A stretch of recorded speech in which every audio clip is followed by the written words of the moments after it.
Tharad police સ્ટેશનના GPID ગુના સહિત અન્ય ગંભીર ગુનાઓમાં છેલ્લા 2 વર્ષથી નાસ્તા ફરતા આરોપીને સ્કોડ ડીવાયએસપી કચેરી થરાદ દ્વારા ઝડપી પાડવામાં મોટી સફળતા મેળવી છે.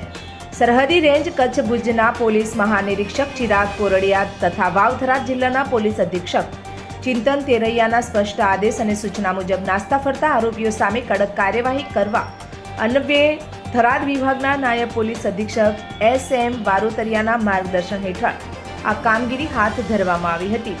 નાસ્તા ફરતા આરોપી સ્કોડ ડીવાયએસપી કચેરી થરાદના પોલીસ સ્ટાફ દ્વારા હ્યુમન સોર્સ તથા ટેકનિકલ સર્વેલન્સની મદદથી મળેલ બાતમીના આધારે તપાસ કરતા થરાદ પોલીસ સ્ટેશન તેમજ અન્ય જિલ્લાઓના વિવિધ પોલીસ સ્ટેશનોમાં નોંધાયેલા ગુનાઓમાં વોન્ટેડ આરોપી પ્રકાશભાઈ શંકરભાઈ પટણી રહે કાણોદર તાલુકો પાલનપુર જિલ્લો બનાસકાંઠાને પુડા તાલુકો સતલાસણા જિલ્લો મહેસાણા ખાતેથી ઝડપી પાડવામાં આવ્યો હતો. પકડાયેલ આરોપી વિરુદ્ધ થરાદ પોલીસ સ્ટેશનમાં જીપીઆઈડી એક્ટ હેઠળનો ગંભીર ગુનો નોંધાયેલ છે. ઉપરાંત ભિલોડા પાલનપુર શહેર પશ્ચિમ પોલીસ સ્ટેશન તેમજ થરાદ કોર્ટમાં ધી નેગોશિયેબલ ઇન્સ્ટ્રુમેન્ટ એક્ટ કલમ 138 મુજબના કેસોમાં પણ આરોપી સામે કાર્યવાહી બાકી હતી. પકડાયેલ આરોપીનો ગુનાહિત ઇતિહાસ જોતા તેને વિશ્વાસઘાત, છેતરપિંડી તથા નાણાકીય ઠગાઈ જેવા ગંભીર ગુનાઓ આચર્યા હોવાનું બહાર આવ્યું છે. આરોપીને કાયદેસરની કાર્યવાહી અર્થે પોલીસ કસ્ટડીમાં લેવામાં આવ્યો છે.